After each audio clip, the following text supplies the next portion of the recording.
Mike Bohn here in London with Leon Edwards, who is not fighting on this card, but how does it feel to be, at this event, feel the energy of the UFC being back in the UK? I'm excited to have it back in the UK. It's been 3 years.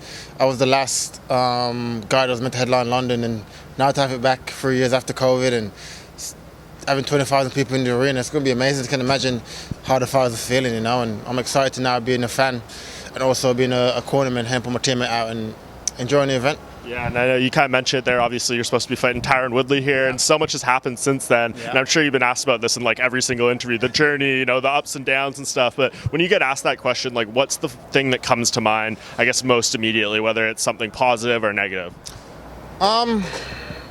Just embracing the journey. Like I said, it's been a mad roller coaster since the last time it was meant to happen in London. It's been a lot of ups and downs, but now it looks like the light is coming near to the end of the tunnel. The title shot is in sight. So I'm looking forward to my next step in my career and becoming a world champion and just moving on and putting this behind me and carrying on. Yeah. So how confident are you this fight's going to happen July 2nd with Kamaru Usman for the title? We have him saying that that's kind of when he's targeting. Dana White's even saying all the right things. You've done everything you need to. So is it basically just a formality at this point? You just need to sign a contract. Usman's hand needs to get cleared. That's all it is. Like I said, all the parties have agreed. So now it's just all about just getting the contract delivered to the table. I'm ready. Usman's ready. The UFC is ready. So now just about waiting for the contract to come through and signing it and going from there. Yeah, and that's pretty great. International Fight Week, obviously, you guys are not Americans, so it's going to be there, and you're kind of going to be the focus. It seems like kind of the perfect fight for International Fight Week. Exactly, it makes sense, right? International fight with two international fighters, and so it's going to be a great event. And like I said, I'm excited to go out there, compete, bring the belt back to the UK, and raise it for the UK fans and also the Jamaican fans as well. So it's going to be an amazing week for me, my team, and my countries. Do you think he's overlooking you? He's talking about boxing Canelo in September. I mean, this seems to be all the noise. I don't know how much the UFC or Dana White likes this idea. They basically said they hate it. But do you think this is kind of a slight to you in a way that this is all he's talking about? I couldn't give a shit what he's doing. Like I said, I'm focused on one thing, that's becoming the world champion. And he can do what he wants. Like I said, I'm going in there, I'm taking that bout. From there, he can do what he wants to do. Go and box Canelo after beat him. That's up to him.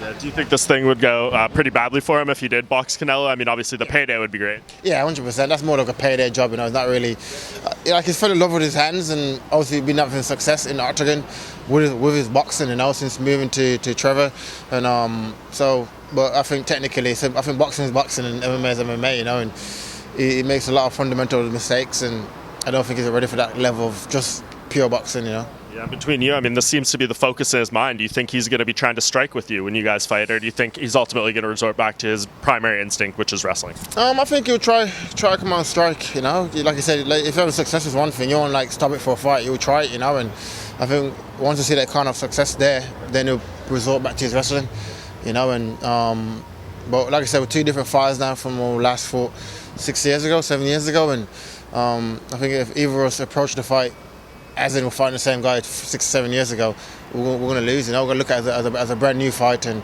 approach it in that way, and that's how I'm approaching it. And it's going to be interesting. Yeah, and everyone will talk about going into this fight, who's going to be the next contender. Obviously, Colby Covington's there. We got Khamzat and Gilbert Burns fighting. But with what Usman's done in the UFC, do you think this is going to be the type of situation that'll warrant an immediate rematch, a trilogy fight, right away? I believe so. We're not going and beat him. Like I said, he's been a dominant champion for a little while now. So we're not going and take the belt off him. I can see number 3 happening straight away. And from there we figure out what's next. Yeah. What do you think of these upcoming fights? What do you think of the Khamzat and Burns fight? Who's going to win that? I don't know.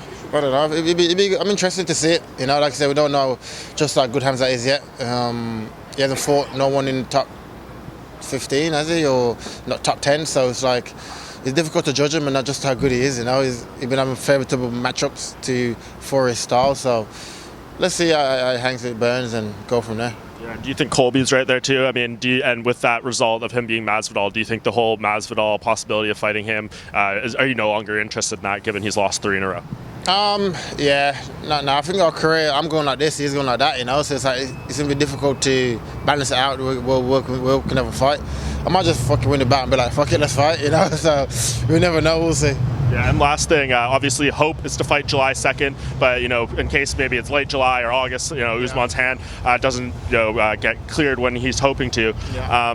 How do you kind of keep your focus right now in terms of not overtraining? Like you think you'll fight in July, but you don't want to gear up too much. You want to get that date locked in before you go crazy in camp and everything. I'm always in shape. I train every day anyway. It's not really of like overtraining, because I do it every day anyway. So that's part of my lifestyle now, and I got a good team around me, good people around me to give me great advice, good coaches. I know when to up it and how to keep my balance, and not overdoing it or not underdoing it, just keeping it right, and that's what I'm doing. Awesome. Well, enjoy the coming months. Congrats on getting this, and we look forward to seeing it actually happen. Good, man. Thank you.